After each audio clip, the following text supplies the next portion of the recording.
Você já se perguntou por que certas pessoas parecem sugar sua energia sem que você perceba e ainda fazem você se sentir culpado por isso? Porque mesmo depois de tanto sofrimento, você se pega desejando que aquele olhar frio volte a se curvar diante de você. Talvez não seja apenas dor, talvez seja um jogo invisível, orquestrado por forças que Carl Jung chamou de sombras. Forças que o narcisista domina, mas que, se compreendidas, podem ser invertidas. E quando isso acontece, o predador rasteja. Mas e se eu te dissesse que o narcisista não tem o controle que você pensa que ele tem? E se esse domínio, tão sufocante, for sustentado por pequenas ilusões, frágeis como vidro, mas afiadas como lâminas? Jung acreditava que todo poder exercido sobre nós nasce de algo que ignoramos dentro de nós mesmos. Então, a verdadeira pergunta não é o que o narcisista fez, mas o que ele despertou em você. E é aí que os 5 golpes ocultos entram. Não são respostas, são espelhos. E nem todos estão prontos para se olhar. Você acha que sabe quem está manipulando quem. Mas, e se o verdadeiro mestre do jogo estiver esperando no silêncio, observando você seguir padrões que nem sabe que carrega? Jung dizia que o que não enfrentamos em nosso inconsciente nos aparece do lado de fora como destino. E o narcisista? Ele não é acaso. Ele é sintoma, um reflexo vivo de algo que você ainda não nomeou. Mas e se pela primeira vez você deixasse de ser espelho e passasse a ser o enigma? A dor que você sente não é apenas sua, ela é ancestral. Ela fala a língua do inconsciente coletivo. E nesse teatro invisível, os arquétipos dançam. O narcisista veste a máscara do dominador, mas toda máscara esconde um medo, e todo medo pode ser virado contra aquele que o criou. Jung dizia que onde está o seu medo, ali está o seu próximo passo. E talvez o seu passo hoje seja descobrir o que acontece quando você para de fugir e começa a tocar na ferida com o dedo da consciência. Você está prestes a ver o que poucos têm coragem de encarar. 5 chaves, ou 5 labirintos. Golpes que não machucam, mas expõem. Estratégias que não revidam, mas quebram espelhos. Não são armas, são portais. Mas cuidado, uma vez que você veja, não poderá mais desver. O jogo muda, as peças se invertem. E aquele que te fazia rastejar, talvez descubra, tarde demais, que é ele quem está ajoelhado agora. A escolha de continuar é sua, mas o tempo está acabando. Existe um tipo de silêncio que grita por dentro. Um vazio que parece familiar demais, como se tivesse crescido com você, dormido no mesmo quarto, respirado o mesmo ar. É nesse silêncio que o narcisista se move. Ele não invade, ele reconhece. Reconhece uma brecha escondida atrás do seu sorriso, uma cicatriz não cicatrizada, disfarçada de autossuficiência. E é aí que tudo começa. Não com palavras, mas com presenças. A presença dele e a ausência de algo em você. Você não lembra exatamente quando aconteceu. Só sente que de alguma forma cedeu, não por fraqueza, mas por cansaço, como se sua alma tivesse pedido trégua por um segundo, e nesse segundo ele entrou.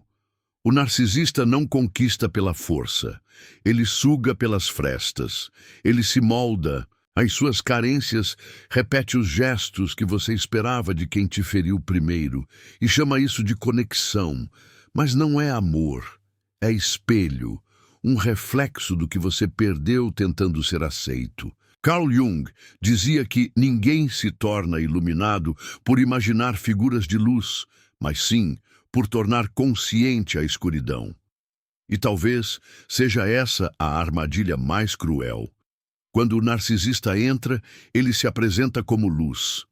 Ele é o sol depois de um longo inverno, mas o calor que ele oferece queima em silêncio, porque não vem da verdade, vem da manipulação, da necessidade dele de se alimentar do que você sente falta e do que você finge que não sente. Você já se perguntou por que continua esperando mensagens que não chegam? Ou porque ainda sente a obrigação de justificar sua dor para alguém que a causou. Não é fraqueza, é programação. O narcisista não prende com gritos, prende com dúvidas. Ele faz você questionar o que antes era instinto. Ele troca seu não por culpa, seu limite por medo, sua intuição por dependência, e você, sem perceber, começa a girar em torno de algo que já não existe mais, ou talvez nunca tenha existido. Há uma parte de você que sabe, que sempre soube, uma voz abafada pela necessidade de ser amado, de ser suficiente, de finalmente ser visto. Essa voz sussurra quando tudo parece calmo demais. Ela avisa: isso não é paz, é anestesia. E Jung nos ensina que toda dor ignorada vira destino, que tudo o que recusamos em nós se torna um outro que nos domina. O narcisista é esse, outro.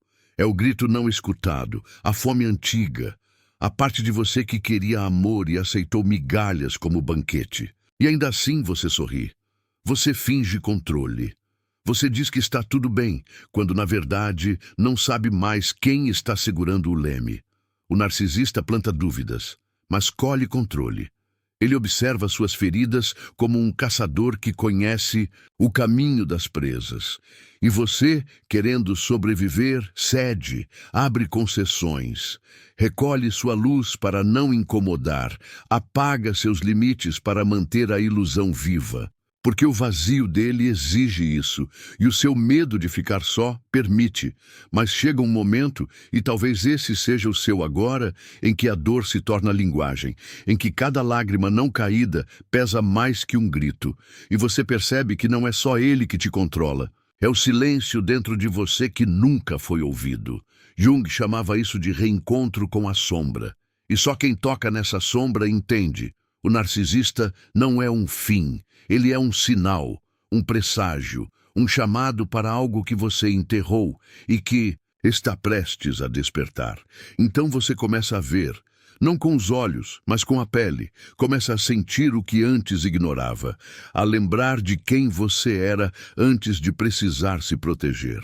E nesse espaço, entre a dor e a lucidez, uma nova pergunta emerge. E se for você o verdadeiro espelho? E se, ao tocar na sua sombra, você fizer o narcisista ver a dele? Carl Jung dizia que aquele que olha para fora sonha, mas quem olha para dentro desperta. Talvez você esteja à beira desse despertar. Mas cuidado, despertar dói, ver demais transforma. E quem você se tornará pode não caber mais nos moldes que ele tentou impor. O narcisista rasteja não quando é atacado, mas quando é ignorado por quem não precisa mais de sua validação. E essa força, essa ruptura, começa agora. Se você chegou até aqui, é porque sabe que algo dentro de você já começou a mudar. Talvez seja uma voz interna, aquela que você calou por tanto tempo, mas que agora, finalmente, está começando a gritar por liberdade. O que você ouviu até agora foi só o começo. Existe um caminho ainda mais profundo, uma virada interna que pode mudar completamente a forma como você lida com o narcisista e com você mesmo. Por isso, eu preparei um material especial, um livro digital chamado Como Calar um Narcisista Sem Dizer uma Palavra. A Psicologia Inversa Revelada. Esse não é um manual comum, é um mapa psicológico, uma sequência de estratégias emocionais, construídas para você inverter o jogo, sem precisar gritar, sem precisar explicar, apenas agindo de forma invisível, mas devastadora. Se você sentiu no peito, se durante esse vídeo você percebeu que está na hora de parar de sofrer em silêncio, dá uma olhada no primeiro comentário fixado. É lá que eu deixei o link. Mas atenção, esse conteúdo não vai ficar disponível por muito tempo. Já tem muita gente baixando, e quando sair do ar, eu não sei quando vai voltar. Se esse vídeo mexeu com você, Se você sentiu que essa mensagem foi feita para você, vai lá, baixe o livro e quando terminar, volta aqui e comenta: eu acordei. Porque às vezes, tudo o que a gente precisa é desse primeiro passo para sair da prisão emocional e nunca mais voltar. Você acreditou que controlar um narcisista significava enfrentá-lo de frente, lançar verdades como lanças, desmascará-lo diante do espelho do mundo. Mas e se eu te dissesse que o verdadeiro poder está na sutileza? Que o segundo golpe psicológico, aquele que faz o narcisista rastejar, não vem da força, mas da ausência, da quebra silenciosa do circuito de desejo. Jung dizia que tudo o que reprimimos em nós se manifesta no outro como destino. Mas e se, de repente, você se tornasse indesejável ao desejo dele, não por perder valor, mas por escapar à manipulação? O narcisista vive do reflexo. Ele precisa de você, como um vampiro precisa do sangue, não pelo corpo, mas pela essência, pela reação, pelo brilho nos olhos que denuncia a entrega. É essa confirmação constante que alimenta a ilusão de superioridade dele. Ele não quer você.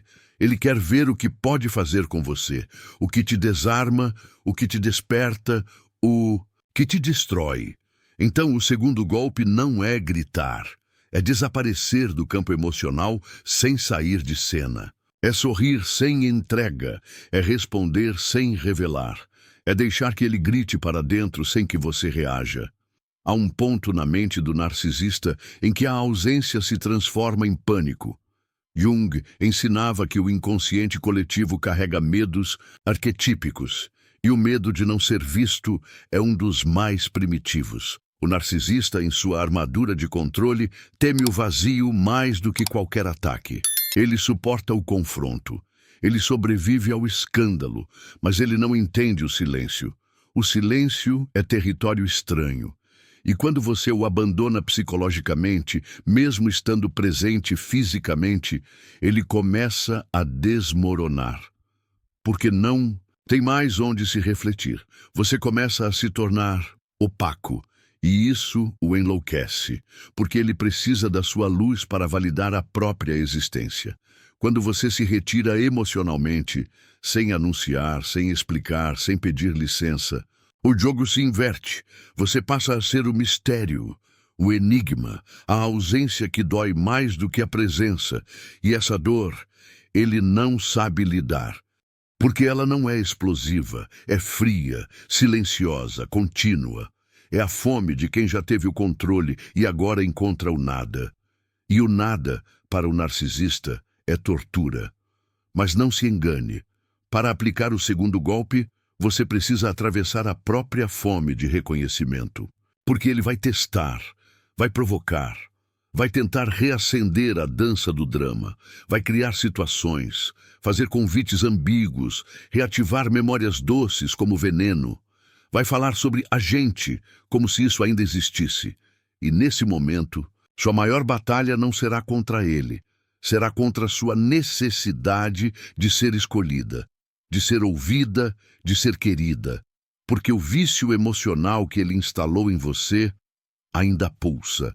Carl Jung dizia que tudo o que nos irrita nos outros pode nos levar a uma melhor compreensão de nós mesmos. E talvez o incômodo que você sente ao se afastar não seja apenas saudade, talvez seja abstinência de um vício disfarçado de amor. O segundo golpe não é apenas psicológico, ele é espiritual.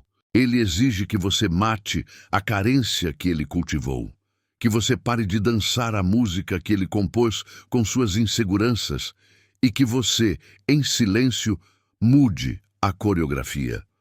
Porque quando o narcisista espera sua reação e você oferece paz, ele se perde. E é aí que ele começa a rastejar, mas não por amor, por desespero, por terror de ter perdido o controle. O que ele quer de volta não é você, é o poder sobre você. E quando percebe que esse poder se dissolveu, ele tenta reconstruir. Vira carinhoso, vira vítima, vira espelho de tudo que você sempre quis. Mas agora é tarde. Você já viu, já entendeu, já saiu da prisão invisível. O segundo golpe é a libertação que não precisa ser anunciada.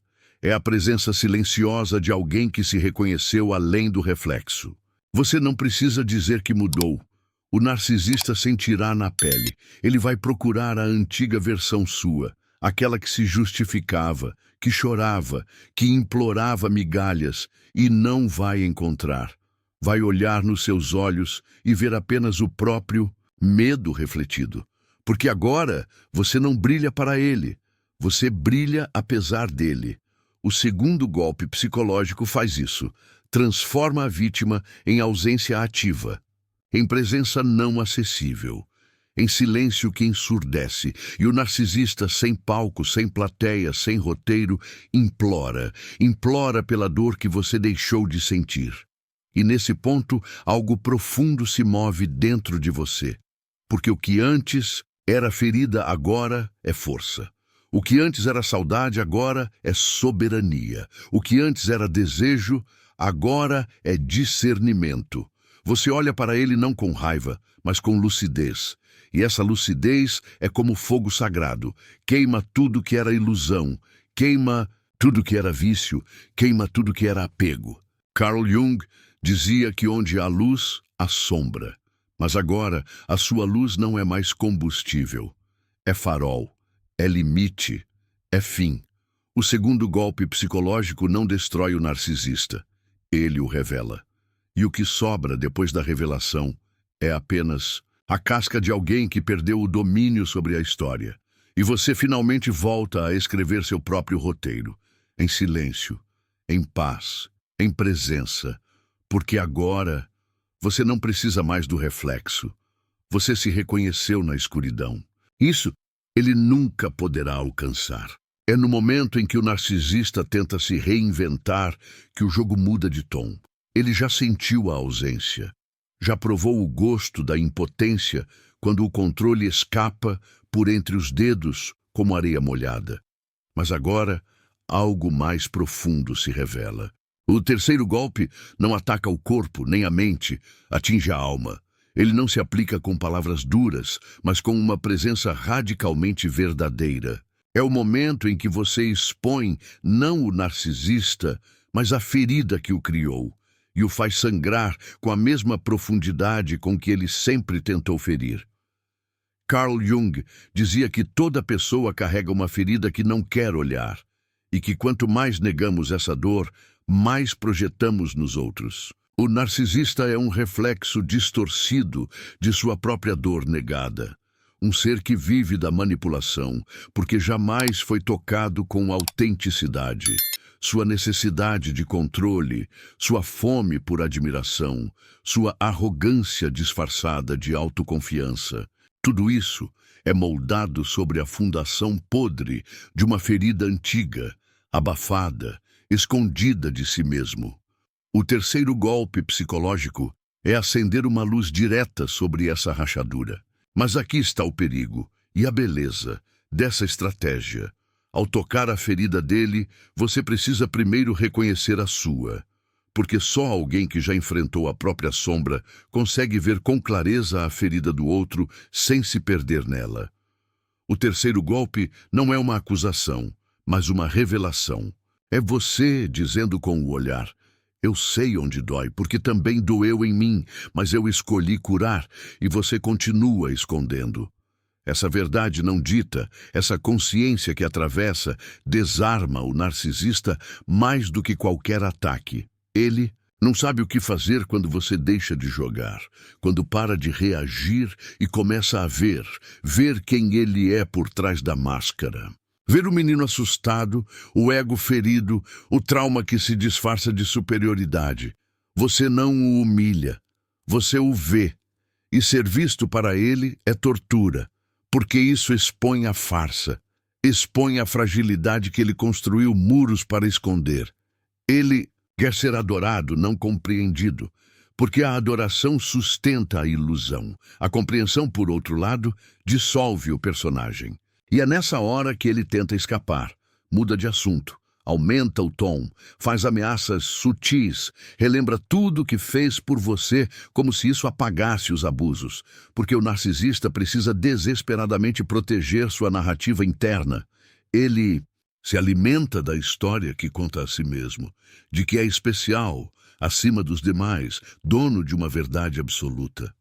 Quando você revela a rachadura nessa história, quando toca na dor não resolvida que ele passou a vida ignorando, você o obriga a se ver, e ele não sabe se ver sem se destruir. Jung escreveu que aquilo que negamos nos submete, aquilo que aceitamos nos transforma. O terceiro golpe é essa entrega radical à verdade. Não a verdade do confronto, mas a do espelho. Você para de esconder sua dor. Você para de fingir que não doeu. Você expõe o que foi feito com você. Não como vítima, mas como quem sobreviveu e agora escolhe não silenciar mais. Essa exposição genuína, limpa, crua, despida de drama, é o que mais abala o narcisista. Porque ele sente, pela primeira vez, que não tem mais domínio sobre o que você sente. Ele percebe que a dor que ele causava já não o alimenta, porque agora ela virou consciência.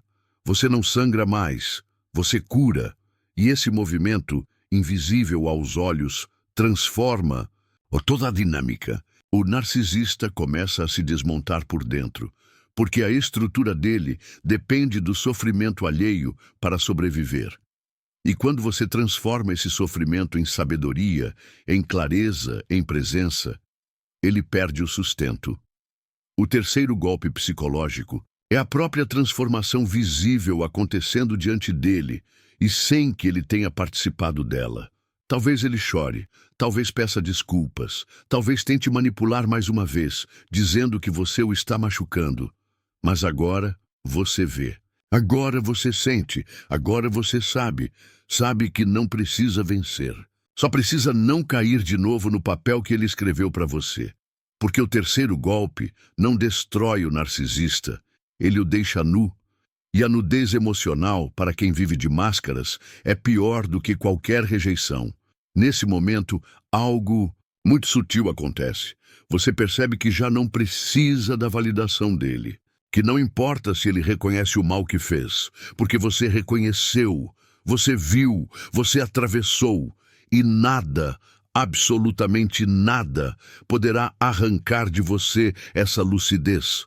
O narcisista rasteja sim, mas não porque você o machucou. Ele rasteja porque, pela primeira vez, está diante de alguém que não teme sua farsa. E essa ausência de medo é insuportável para quem sempre viveu do terror emocional. O terceiro golpe é isso, uma clareza que brilha tão forte, que desfaz todos os truques de luz e sombra que ele usou contra você. E quando ele olha ao redor, só resta silêncio. Um silêncio novo, forte, implacável. Porque você voltou, e para si. Porque você finalmente entendeu que a verdadeira justiça não é fazer o outro pagar, é deixar de pagar por aquilo que nunca foi sua culpa. O quarto golpe psicológico não é direto, não é visível e muito menos rápido. Ele é profundo, lento, simbólico. Um processo que acontece no subterrâneo da alma, onde o inconsciente de Carl Jung construiu suas maiores verdades. Esse golpe não atinge o narcisista pela superfície, ele o implode desde a base, porque agora não se trata mais de ausência, de recuo, de silêncio ou exposição. O quarto golpe é o mais letal de todos. É você reescrevendo o significado da dor que ele causou. E ao fazer isso, você anula todo o poder que ele um dia teve sobre sua história. O narcisista não apenas manipula sentimentos, ele sequestra narrativas. Ele faz com que sua memória seja distorcida, que suas certezas vacilem, que sua verdade seja colocada em dúvida. Ele entra como presença sedutora e se instala como veneno suave. Aos poucos, você começa a se perguntar se exagerou, se realmente sofreu, se talvez tudo não tenha sido culpa sua. E é assim que ele vence, quando você começa a duvidar da sua própria ferida. Mas o quarto golpe surge como uma revolução silenciosa. Ele devolve a sua história para suas próprias mãos. Jung dizia que aquilo que você resiste persiste, aquilo que você aceita se transforma.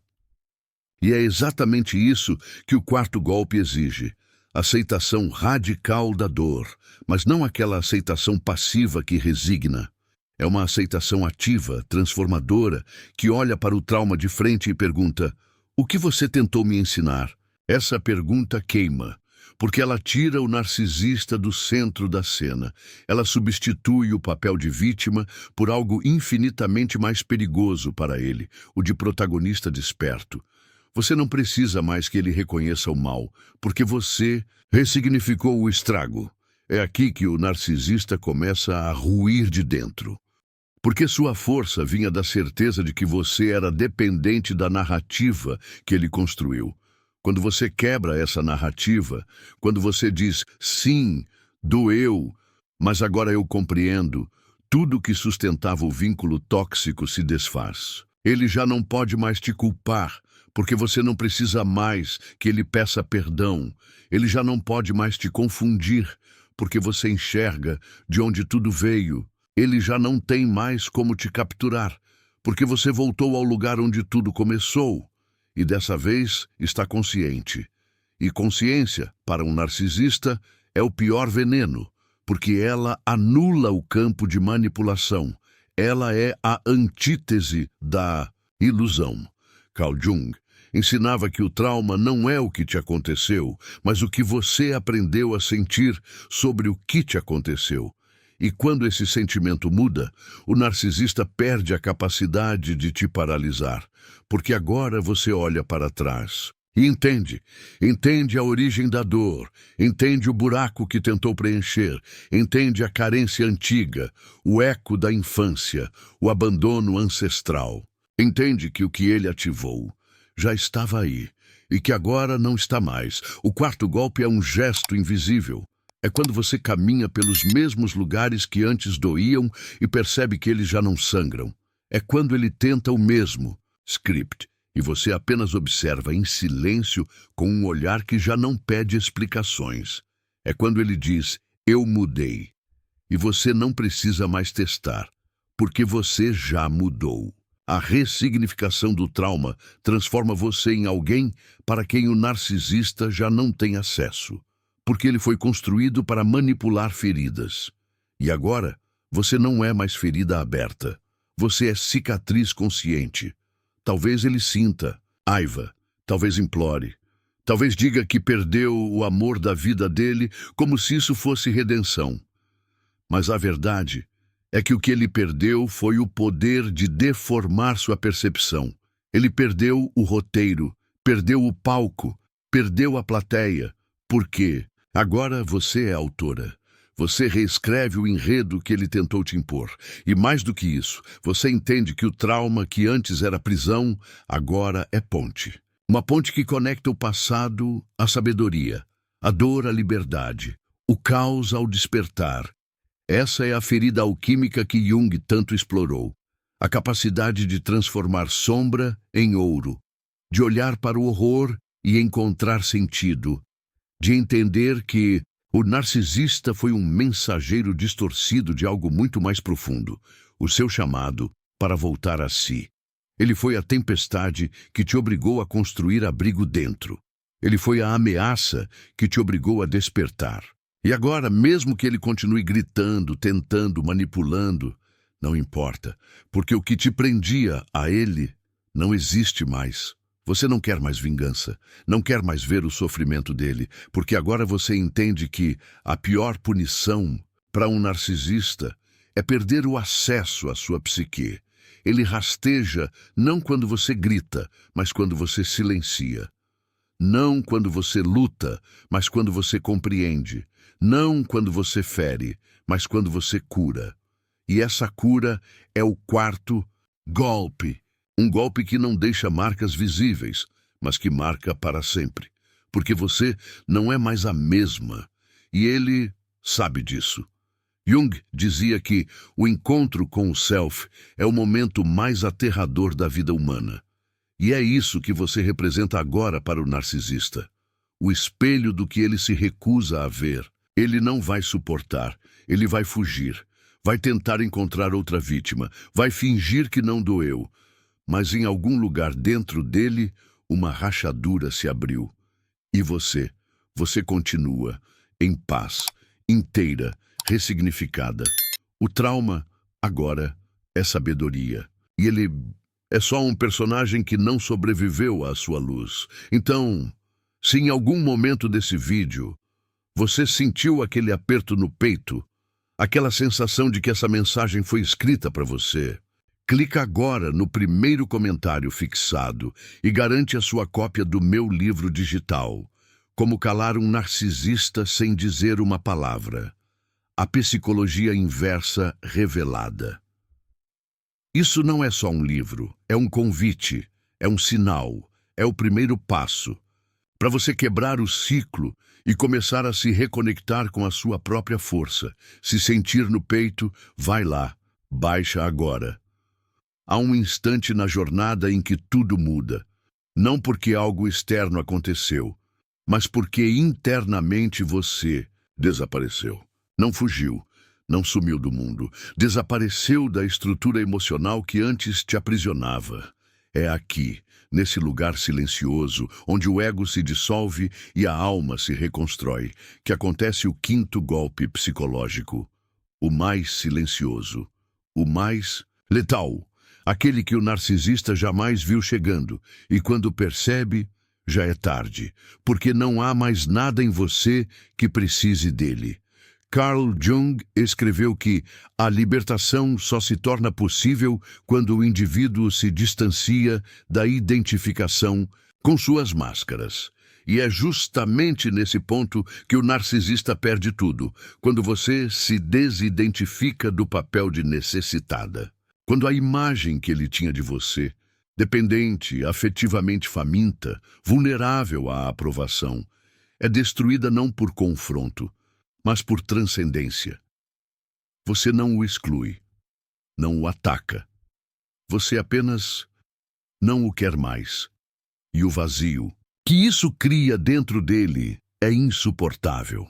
A ausência da sua necessidade o faz ruir, porque toda a construção de controle dele sempre esteve ancorada na sua sede emocional, na sua busca por resposta, no seu medo de perder, no seu desejo de se sentir amada, validada, escolhida. Quando essa busca cessa, ele não tem mais com o que dialogar.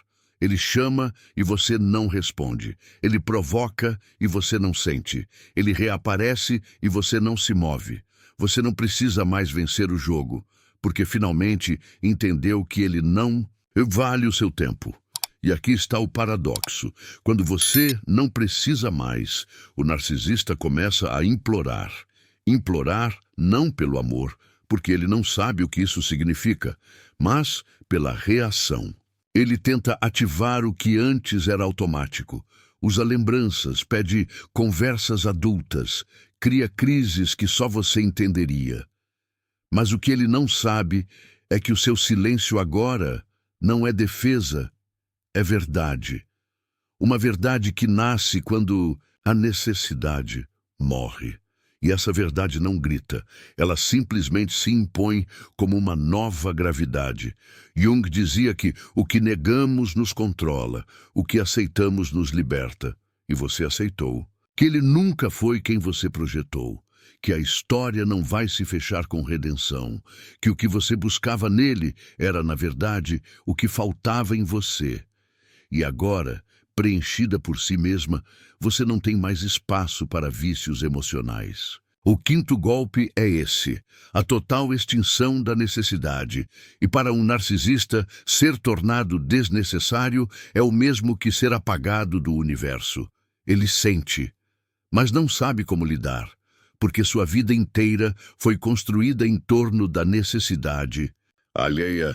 É isso que o faz se sentir especial, desejado, imortal.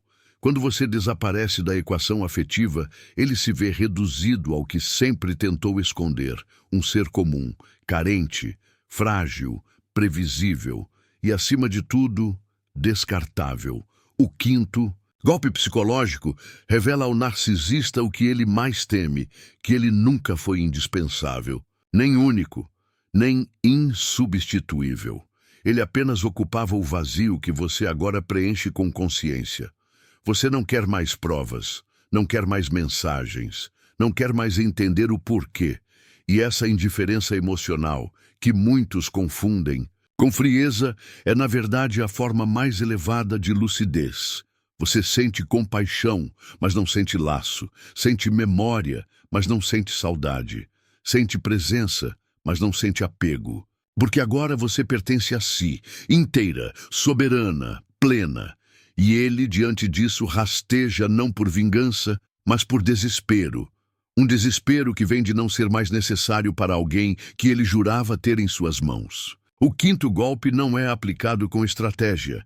Ele acontece como consequência da sua cura. Não é uma técnica. É um estado, um lugar interno onde a história foi dissolvida, os fios cortados, os vícios desativados. É quando você percebe que não odeia, não deseja, não busca. Você apenas observa, passa, respira e segue. E o narcisista, que vive da intensidade dos afetos negativos, não consegue mais respirar nesse vazio. Para ele, isso é a morte, porque só existe enquanto você precisa que ele exista. Talvez ele diga que nunca te amou. Talvez ele tente te ferir uma última vez, mas você entende, não importa. O amor que você buscava não era dele, era o seu próprio reflexo. E agora, você o encontrou. Jung dizia que o verdadeiro processo de individuação só começa quando deixamos de viver através dos outros. E você começou. E o narcisista terminou. Não porque você o destruiu, mas porque não precisou mais dele para se construir. O quinto golpe psicológico é isso, o momento exato em que o narcisista deixa de ser necessário. E quando ele tenta voltar, não. Há mais lugar. Porque você está inteira, e o que é inteiro não busca em partes aquilo que já transborda por dentro. Há feridas que não sangram por fora, mas escorrem por dentro como rios secretos que moldam o curso da nossa existência. E às vezes é preciso caminhar por essas margens silenciosas para reencontrar a si mesmo. Não para entender o narcisista, mas para reconhecer quem você se tornou ao sobreviver a ele. Não há dor que passe sem deixar marcas, mas há marcas que, quando olhadas com coragem, se tornam mapas. E é isso que você tem nas mãos agora, um mapa desenhado com cicatrizes e revelações. Você não está onde começou. Algo dentro de você mudou de lugar.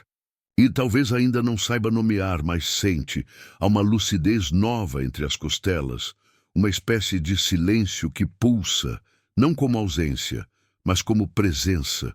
O que antes era grito agora é sopro. O que antes era prisão, agora é portal.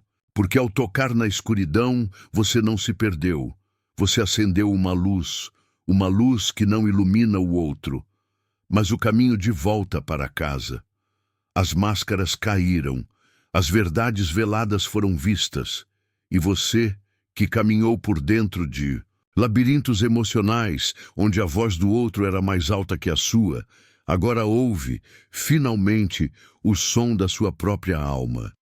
Não como um sussurro tímido, mas como uma canção que sempre esteve lá, esperando por silêncio suficiente para ser escutada. Carl Jung sabia. O que buscamos no outro é sempre aquilo que esquecemos em nós. E você acaba de lembrar. Tudo aquilo que ele tentou te arrancar, sua autonomia, sua força, seu brilho, eram na verdade coisas que ele jamais poderia possuir, porque eram sementes internas, e agora germinaram. A dor não foi em vão. Ela cavou espaço, e nesse espaço nasceu consciência. Uma consciência que não precisa mais de aprovação, nem de guerra, nem de vingança, apenas de verdade. E a sua verdade agora está viva, respirando, impossível de ser apagada. Talvez você ainda sinta o eco de tudo. É normal. A mente guarda o que machuca em cantos escuros, mas o coração já sabe, aquilo acabou. A história, mesmo que tente voltar como memória ou saudade, já não encontra mais o mesmo corpo para habitar, porque você se tornou outra. Uma versão sua que o narcisista nunca conheceu e nunca conseguirá alcançar, porque ela nasceu justamente daquilo que ele tentou destruir. Nada do que você viveu será perdido. Tudo foi semente, mesmo os espinhos. Mesmo os silêncios que sufocavam, porque agora cada golpe virou símbolo, e cada símbolo uma chave. Chave que abre não a porta de volta, mas a passagem para além. Você atravessou, e mesmo que ainda existam sombras pelo caminho, agora você sabe, a luz não está fora, nunca esteve. Ela sempre foi você. Jung dizia que o encontro com a própria alma é o encontro com o sagrado. E talvez nesse vídeo você tenha sentido esse toque. Não uma explosão, mas um calor discreto. Como quem percebe que algo desperto se move por dentro. Se isso aconteceu com você, segure, honre, não deixe escapar. Porque a verdadeira transformação começa assim, como um sussurro que ecoa por dentro, mesmo depois que tudo fora já silenciou. E se algo em você foi tocado, deixe isso viver. Escreva nos comentários o que sentiu, não para ser lido, mas para ser libertado. Compartilhe este vídeo com quem você sabe que ainda está preso nesse ciclo, como quem oferece uma lanterna a alguém que caminha no escuro. Curta, inscreva-se. Mas faça isso não por hábito. Faça como quem planta, como quem declara: eu estou pronta, eu despertei, e eu continuo. Porque quando a alma desperta, o mundo inteiro começa a responder em outra frequência.